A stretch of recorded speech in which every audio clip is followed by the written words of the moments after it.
What's good? It's your boy J-Rod, and today, let's get these noties out of the way, man. Today, we got ourselves a special little video, man. Today, we got ourselves an NBA pick'ems for the NBA playoffs. The play-in tournament games have already been great, and now we have ourselves the playoffs. I'm hyped, man. I'm hyped for this year's playoffs. I think there's a lot of series that are going to be really good, really close. And there's a few teams I could see winning the NBA championship. You know, it's not as clear cut as it usually is. And I like the trajectory. So yeah, starting off here, the first matchup, we got the Phoenix Suns facing off against the New Orleans Pelicans or the Los Angeles Clippers. I think the Clippers are going to beat the Pelicans. This game happens tomorrow. So depending on the game, I might change this pick. I'm still going with the Suns regardless, but I'm talking about the number of games. For the Clippers, I feel like PG could get hot for a game, drop 30 or 40. They also got some really solid role players who are experienced. He get hot at any, on any night. You got Norman Powell, you got Marcus Morris, you got Luke Kennard, even though he didn't play in the play-in game. But yeah, you got guys, Reggie Jackson, you got guys that could go out there who have that veteran experience and could get hot. For that reason, I'm gonna go with the Suns in 5. I feel like the Clippers might be able to sneak a game. If the Pelicans win, I might change it to 4. But at the same time, Brandon Ingram and CJ McCollum could get hot. Herb Jones could clamp up. So I think Phoenix in 5 is a pretty safe pick. And then next, we got the Dallas Mavs heading against the Utah Jazz. Now this is, man, at the beginning of the season, I was like, okay, no matter what happens, I'm going to get the Dallas Mavericks coming out of the first round. But after hearing about Luka Doncic's injury, I'm not really sure. He might not even play for game 1. And, that's a big game 1 because they're a 4 seed and it's home court advantage. Like, you got to really make sure that you win those home court advantage games when you have them, especially as an early seed. And for that reason, I'm going to go with the Utah Jazz. And it's crazy because I don't even like the Utah Jazz, but I think this Luka Doncic injury might hurt them for the first 2 games. I'm still very confident he's going to play in this series, and he's still going to be playing amazing. But I think, those 1 or 2 games might really throw them off here. Even though guys like Jalen Brunson or Spencer Dinwiddie could get hot and win them a game or 2. I don't know. I got to go with the Utah Jazz in 7. I think the Jazz get out of this series in a very close one. And then next, we got ourselves the Golden State Warriors facing off against the Denver Nuggets. I'm going with the Warriors. I'm gonna say in 6. At first, I had 5, and now I'm gonna change it to 6. Actually, no. I'll go 5. I'll keep it 5. I was struggling with that one because it's like I don't think there's anyone on the Warriors that could really stop Jokic. You're going to have Kevon Looney matched up against him. I think that's an absolute mismatch. Obviously, Draymond Green is going to put some pressure on Jokic, but, Draymond can't single-handedly guard him the whole game, especially when Jokic is making those incredible playmaking plays. But, the Warriors are looking better. Klay Thompson has looked really good in his last stretch of games. He looks like he's finally getting comfortable. Jordan Poole has been doing really good. Steph Curry, he's coming back from that injury, but I think having that rest should be good for him in the playoffs. I don't know. I'm struggling between 5 or 6. I'm going to go 6 now. Just for the fact that Curry hasn't played a while, maybe he's got to get that jumper warmed up in game, you know what I'm saying? So he might have a game or 2 where he's not shooting great. I guess it doesn't really matter too much as long as I have the team who wins, right? If the Denver Nuggets had Jamal Murray and Michael Porter Jr., this would be completely different, I'm sure, but I'll stick with the Warriors, and we'll do 6. Grizzlies against the Timberwolves. A lot of people actually like the Timberwolves as an upset here. Both the 7 seeds are pretty interesting upsets here. I got Memphis in 6. I think 2 young okay, I'm changing this to 5. Okay, so 2 young teams here. It's not like the Timberwolves are going against a very experienced team. So I think you're going to see some really ugly games, but I think you're also going to see a lot of highlights from both teams. I think it's going to be very interesting to watch. I think this is actually a good thing for the Grizzlies to have a matchup like this because it's not like you're going against a Clippers team that's like very experienced. You're going to be going against another young team with not a lot of playoff experience. But I think Grizzlies, although the Timberwolves I do think have more star talent, like the upper echelon top 2 or 3 players, I do think the Grizzlies, as just a team, plays overall better on both sides of the court. And they just have, I feel like, just better chemistry all around. Cat struggled in that playoff tournament or play-in tournament game as well. I'm sure he's going to bounce back in this series, but I wouldn't be surprised if there's a game or two where he struggles, especially against Steven Adams, who, is a pretty good paint protector for the most part and can get up and get rebounds. So yeah, we'll move over to the East now, and we'll do the second round of the West later. So we got the Miami Heat facing off against the Atlanta Hawks or the Cleveland Cavaliers. I actually like the Cavs in this series against the Hawks. Regardless, though, I'm going with a Miami sweep in 4. I saw some people picking Hawks over the Miami Heat. I'm like, you're crazy. But yeah, I got Miami in 4, maybe 5 if Trae Young gets a game where he goes hot. But I'm sticking with Miami in 4. I hope that Victor Oladipo could get his feet going here in this game and sort of slowly recover back from his injury here and just get his shot warmed up. We saw him have that 40 piece in the last game of the season, so I think that's a good confidence booster heading into the playoffs. The big thing for Miami is just going to be able to score offensively and not rely so heavily on Tyler Hero, because although he's been great at scoring this year, you got to look at some other guys who could be able to drop those big games. I do think they have that, but we'll see.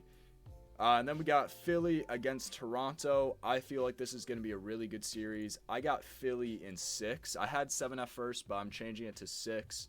I think although Toronto is a great defensive team and guys like Scotty Barnes are going to give James Harden a lot of struggles, I think if James Harden doesn't do great in the series, Embiid is just such a dominant player that's not going to matter anyways. It's hard not to pick a team that has 2 top 10/top 15 players to get out of the first round. Another thing to think of is like when it comes down to the later ends of the games and the stretches where like you need that one guy to get a bucket. I know Fred VanVleet has done it in the past, but I don't think Toronto necessarily has a go-to guy towards the end of the game situations. I like Nick Nurse, and I do think Toronto will be able to outcoach 76ers in certain scenarios, so that's why I got it pushing to 6. But yeah, I mean, maybe guys like Thaddeus Young have a big impact coming off the bench to try and hold up Joel Embiid, or if like a guy like Siakam gets in foul trouble or something like that, or Chris Boucher. But yeah, give me Philly in 6. And then we got the Milwaukee Bucks against the Chicago Bulls. I got Milwaukee in 4. I think this is a sweep. I just think it's a tough draw for the Chicago Bulls. I mean, if they would have faced Philly or Toronto, maybe I'd think of this series differently. But I think having to face the Milwaukee Bucks is just such a tough first-round team for a team that doesn't have as much playoff experience as the Bucks. And when I say playoff experience, I mean like as a team, because obviously DeRozan has been in the playoffs for a lot of years back when he was on the Raptors. But I mean collectively as a team. I also think not having Lonzo Ball hurts them a lot for the series. And out of all the teams in the East, I'd say the Chicago Bulls probably have the worst paint protection.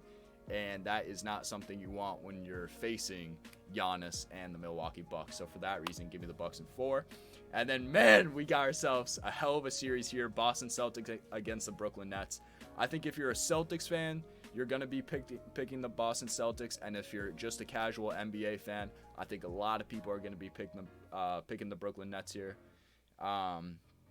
Remember, this is from a non-biased perspective. Even though I'm a Celtics fan, I am still going to go with the Boston Celtics. I got the Celtics in 7. A lot of people, I feel like, as much as I love Rob Williams and I think he would be important in the series, I think people are sort of overestimating the impact he would have in a game like this, because I don't think we necessarily need like paint protection to face the Brooklyn Nets. I think what you need are those guys like Marcus Smart and Grant Williams that will be able to play that good on-ball defense and also block those passing lanes. And I think when it goes down to it, listen, we know Kyrie and KD are going to ball out, and we know Jason Tatum and Jaylen Brown are going to ball out, right? So we got the superstars.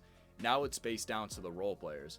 The Celtics just overall have better role players. And I know Bruce Brown has been a really key player for the Brooklyn Nets in that short roll action and the pick and roll, where he's been involved a lot with KD and Kyrie and sort of being that playmaker guy, but could also hit the mid-range shots, grab rebounds, play good defense. He's sort of like their Marcus Smart of the team, right? So they got that. But other than that, I know you got Seth Curry. I just don't know if there's enough guys that could come off this Nets bench and produce. And that's funny coming from a Celtics fan, because the Celtics the past, I don't know how many years have just had such a bad bench, but I think bringing guys like Derek White is going to be huge for a series like this. So yeah, I'll shut up. I'm going dumb long here. And then we got the Suns against the Utah Jazz. I got a sweep in the second round. I really like the Suns. I really like the Suns, and I really hate the Utah Jazz. I just don't think the Utah Jazz are a very good playoff threat. And I think they've had a lot of struggles this year. They don't have a lot of guys that can play good perimeter defense. And I think it's going to be easy for the Suns to be able to drop buckets on this team. Obviously, Rudy Gobert could cause some problems here. DeAndre Ayton might not be as big of an asset in this series as in other series. But I think D-Book, Chris Paul, Mikal Bridges, Cam Johnson, those guys will be able to produce offensively.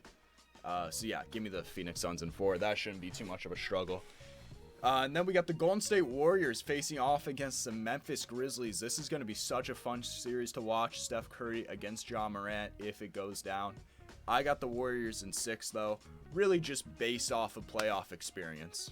Steph Curry, Klay Thompson, Andrew Wiggins. Well, not really Andrew Wiggins. But, Steph and Klay, guys who've been here before, even Kevon Looney, they just got that experience. As much as I love the Memphis Grizzlies and what they got going on over there, I think they just need another year of, that player development. But, yeah, if you go down to overall talent and bench depth, it's pretty even, I'd say, between the Grizzlies and the Warriors. But, yeah. And then we got the Miami Heat facing off against the 76ers. I got Miami at 5, man. Maybe a little bit disrespectful. Something about me, I'm just not feeling the 76ers. I was hot when they first made that James Harden trade. And I don't know. And it's not even like that James Harden has been playing bad to end the regular season. It's just, it's some underlying factor that I have no clue, that I just don't mess with the 76ers. But, yeah, I just really like the Miami Heat. I think their defense is going to cause a lot of problems. The only thing I'm worried about is them being able to respond offensively. But I think they should be able to put enough to win. Bam Adebayo on Embiid should cause some problems for Embiid. So, yeah. And then we got the Milwaukee Bucks. Embiid's still going to be great regardless in the series. I'm just saying, out of all the big men to face in the East, Bam, I would assume, would probably be between Bam and Giannis would probably be the biggest problems.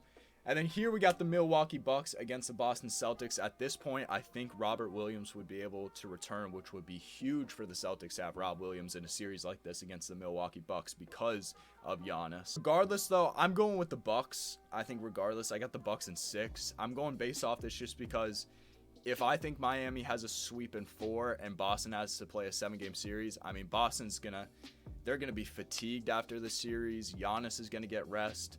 Celtics are gonna put a lot of emotion and stuff into that first round game, so it's just gonna be tough. But yeah, I got the Milwaukee Bucks in 6. I still think it's gonna be good competitive basketball, and either way, either of these teams realistically could win if this series went down. But I'm gonna go with the Bucks in 6. And then we got a 1-3 matchup between the Phoenix Suns and the Warriors. And then in the East, we got Miami against Milwaukee. So over here, we got the Phoenix Suns facing off against the Golden State Warriors. I like Phoenix. I'm going to say 6. I don't think 7. I have a lot of 6-game series, but do I even have a 7? Oh, yeah, I got 2 7s. All right, so yeah, I got Phoenix in 6. I just love what the Suns got going on as a team. I think the Warriors might need they got good chemistry, but I think they might need that extra year just to get some stuff going. I still think Klay Thompson's still trying to find his footing, hasn't been in the playoffs in a while. I think Klay's still going to produce and be great, but it's tough to ask for so much of him so early on from coming back from his injury to have 3 full playoff series go down. So I'm going to go with the Suns here. They had that really good run last year. I think they're really motivated this year to come back and really prove the doubters and the haters wrong. I just like everything the Suns have been able to do this year. I think people sleep on the Suns so much as a 1 seed. And even I was sleeping on the Suns at the beginning of the season. I did not think the Suns were going to be this successful in the regular season as they really have been. I'm going to pick up this mic to make sure y'all can hear me. So we got so there we go. We got the Phoenix Suns coming out the West, and then we got the Miami Heat facing off against the Milwaukee Bucks. Man, this matchup, if this matchup happens, that would be crazy, because it seems like this matchup seems to happen every playoff series. The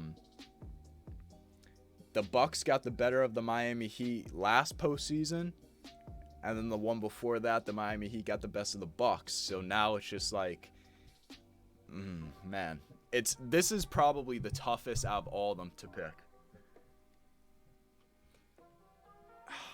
Because I really don't want to go with the Bucks, because I don't want a rematch of the NBA Finals from last year. I mean, I wouldn't mind it, but I mean, like, I'm not sure if that would really happen. And then the Miami Heat, I really like the Miami Heat, but at the same time, it's like, I think they have the defense this year to be able to stop Giannis. I think having PJ, you know what? Give me Miami.